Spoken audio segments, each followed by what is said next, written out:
Hello, everybody. I'm Rex Black, president of RBCS. We are a worldwide testing and quality assurance firm serving clients ranging from small startups to Fortune 20 global enterprises. Since 1994, we've delivered insight and confidence to hundreds of clients around the world.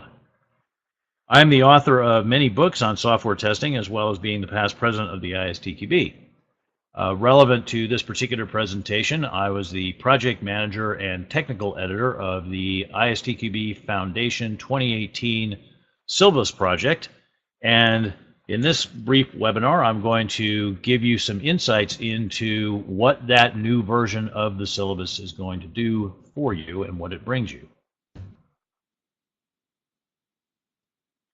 Now, as you probably know, the Foundation syllabus is the entry path into the ISTQB certified tester scheme. You see the roadmap shown here on the right side of the slide. So this is where to start your career as a professional tester. It's through the CTFL or Certified Tester Foundation level certification. This will position you to take all of the other ISTQB certifications, which lie along the three paths that you see, or three branches that you see in the diagram. Now, something that people often ask about the new syllabus version coming out is, well, are the 2011 certificates still valid, and is 2011 training still available? I mean, when I say 2011, I mean Foundation version 2011, which is the previous version of the syllabus.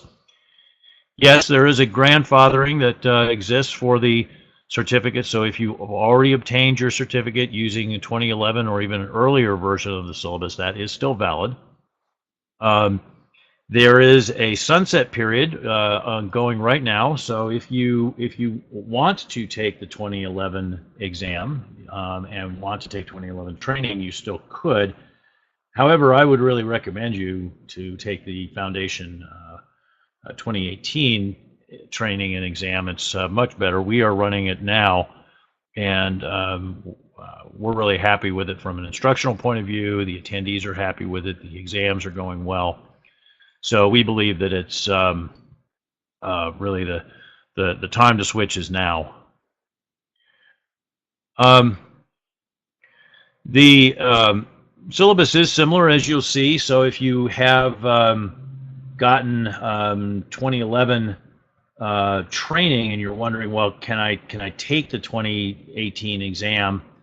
You certainly can. What you would probably want to do is simply read the new syllabus and study the updated glossary terms, and that would be sufficient to position you for taking the 2018 certification.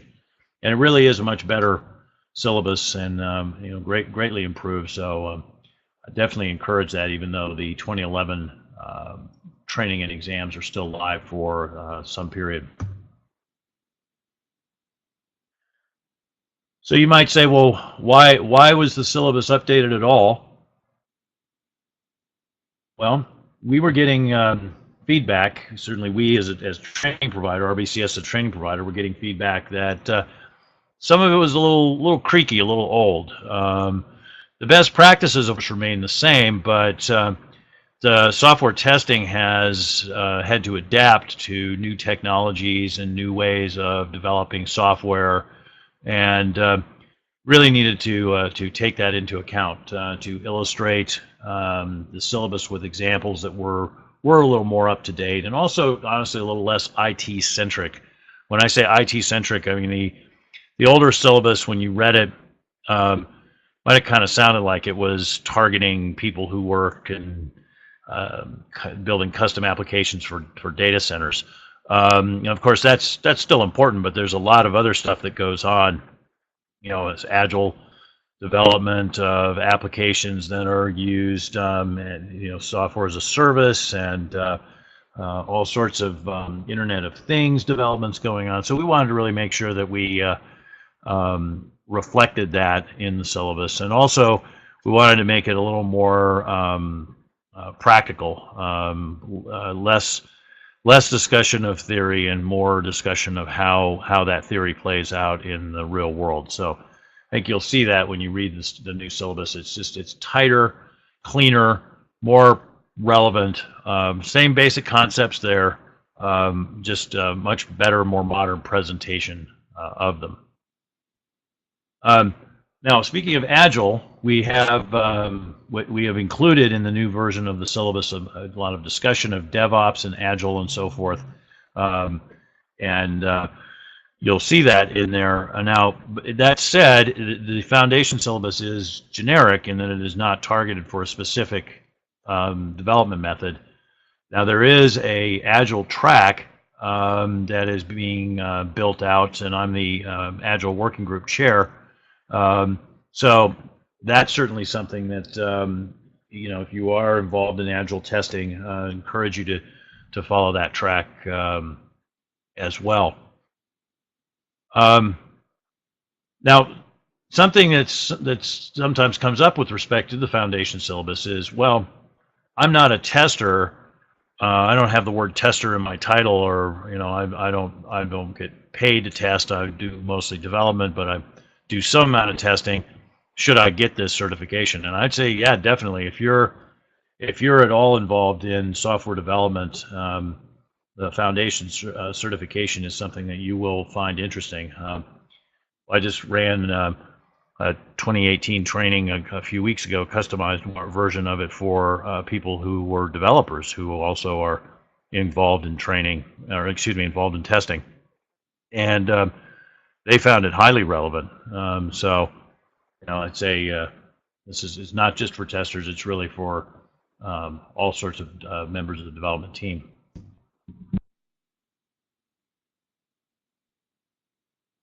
Now, let me take you inside the process of developing the 2018 syllabus, doing the update.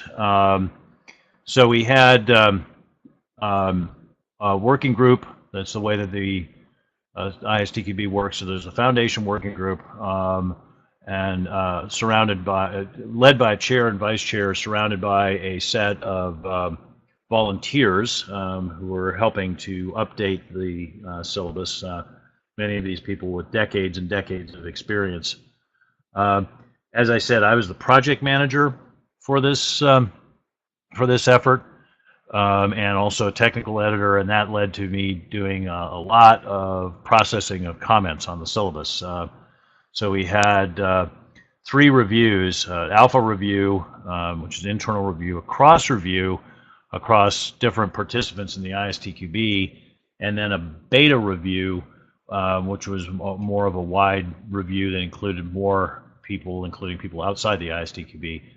And we got, by my tabulation from the spreadsheet, 5,400 comments from more than 140 reviewers. So that really allowed us to tighten up and clean up the material quite a bit.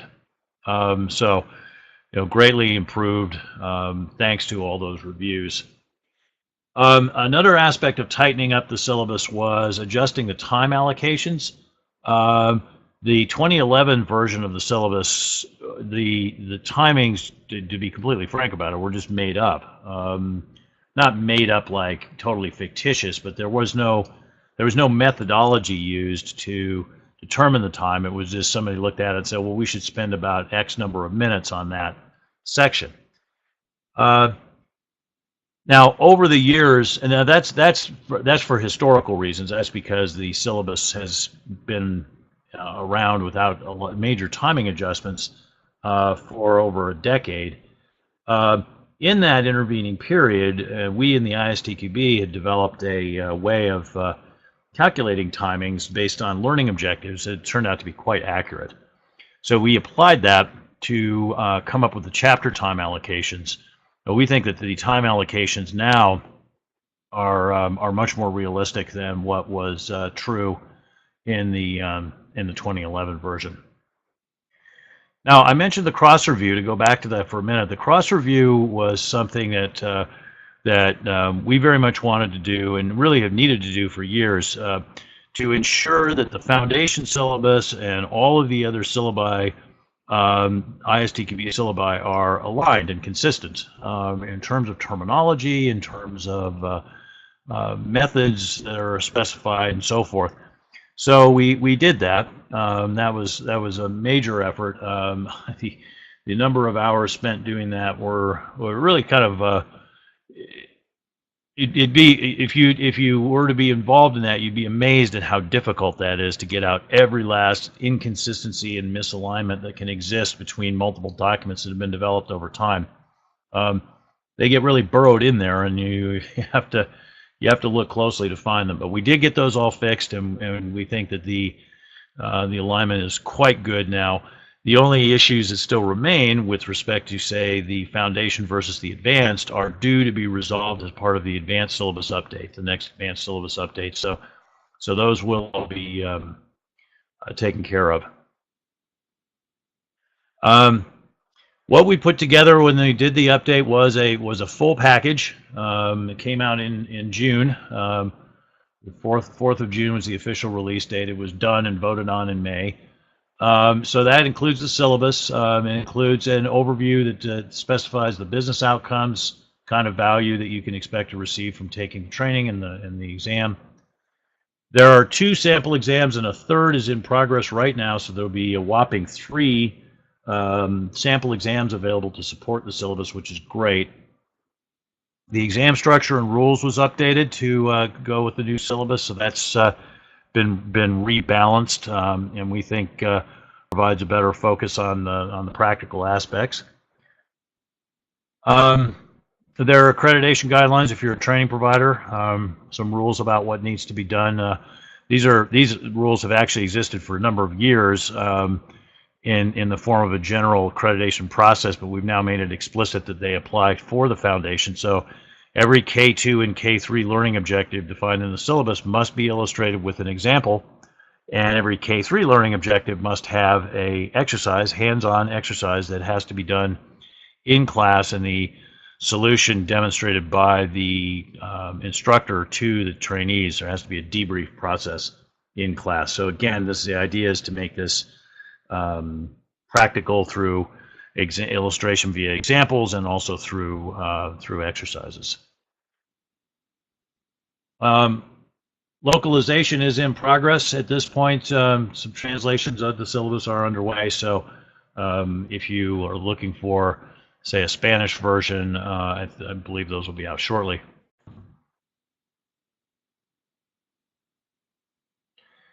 Now this slide just shows the sections and the chapters and the sections within each chapter. Some minor adjustments here, nothing huge. The static testing chapter was compacted a bit. There was a whole section on static analysis before, which was compressed into a single section, the introductory section, because there was a lot of redundancy. And the test techniques section went from test techniques chapter, went from 5 sections to 4, because there was a discussion in the first section on the test development process that was adequately covered in chapter 1 in the test process. And speaking of which, that section in chapter 1, the test process section, was significantly revamped to make it much more agile friendly, DevOps friendly. So we're really happy with that. Chapter 2 also was very significantly revamped to be more compatible with modern development methods, and also to be more explicit about test levels and test types, and more clear about what those are and how they're different, because that is a major point of confusion.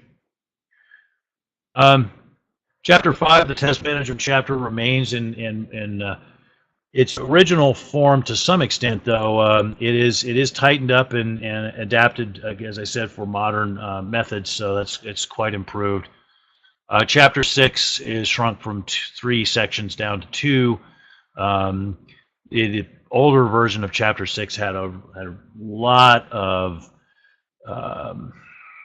material in there going on and on about classifications of test types. It was more detailed than was actually required. So we think that the new version, as I said, is similar with the rest of the syllabus, is just tighter and cleaner, better presentation. Now, that said, the exam remains the same in terms of its form. It's 40 questions, multiple choice, 65% to pass, 60 minutes to take the exam, unless you are taking it in a language other than your native language, in which case you get an extra 15 minutes. You get 75 minutes instead of 60. So while the syllabus is streamlined, and that results in streamlined training, the exam remains the same. So there's no surprises there.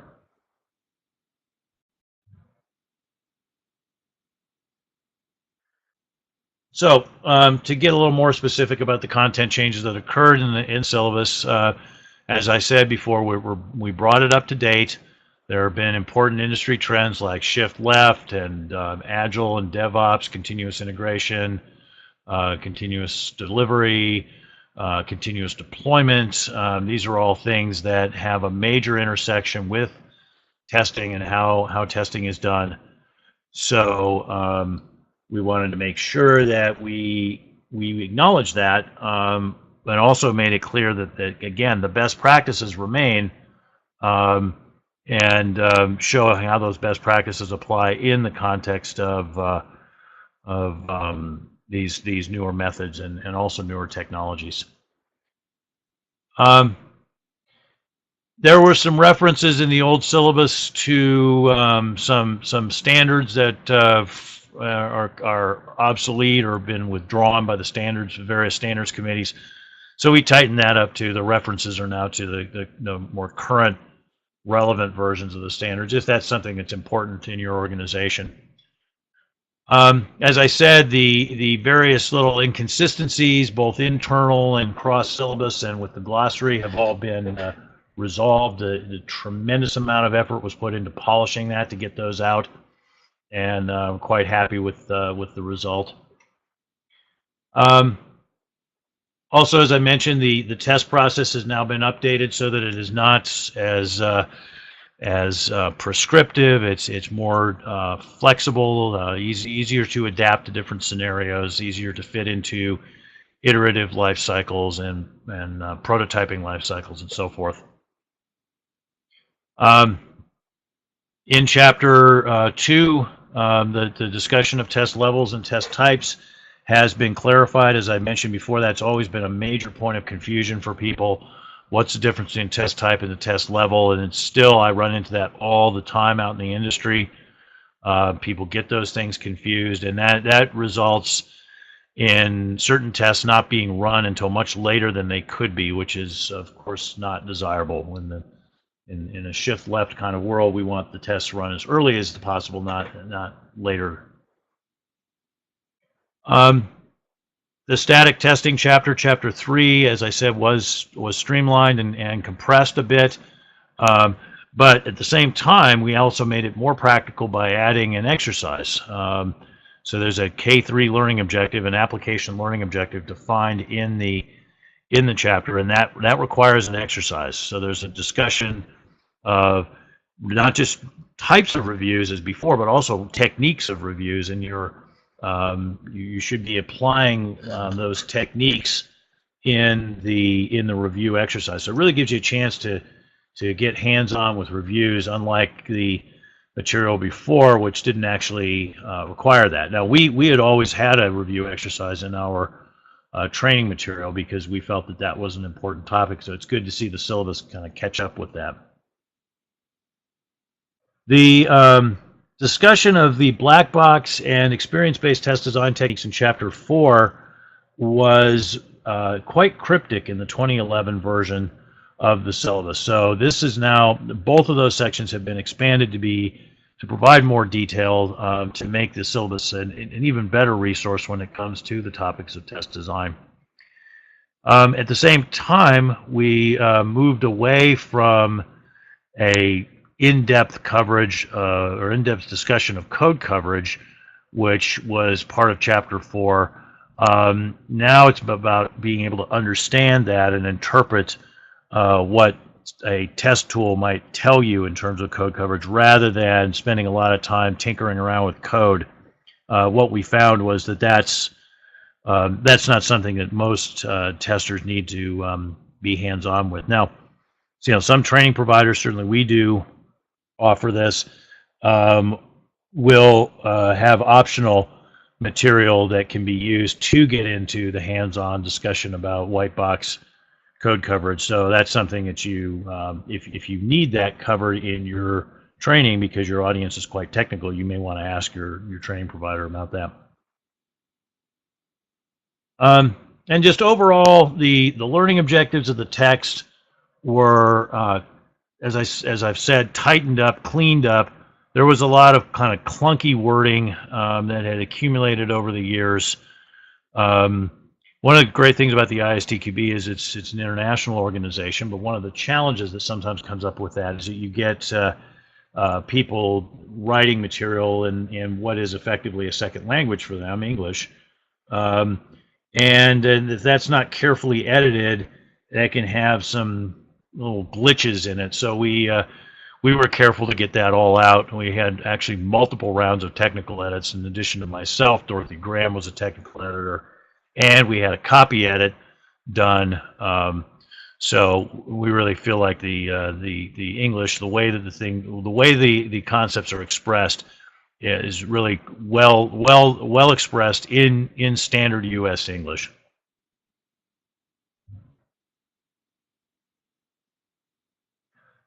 Okay, so some important dates here. ISTQB has the 2011 and 2018 exams in both English and Spanish. And we, RBCS, have done our course updates, and it was accredited in the beginning of August. We had the course updates all done in July, and the accreditation was completed in early August. We are running that course now, and we're offering the ISTQB exams with it, and we're quite happy with the results. So again, I would strongly encourage you to go with 2018 foundation training and 2018 foundation exams. I think you'll find the overall experience much better.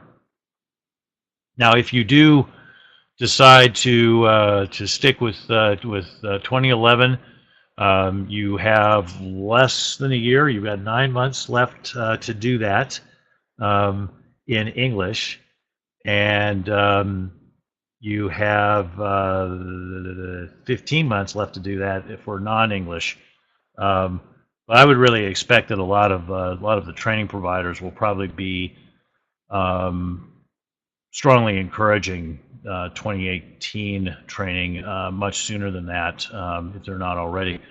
If we, for example, were to be contacted and asked for Foundation 2011 training, we'd certainly work to talk the client out of it and try to convince them to go with the 2018, just because it's that much better.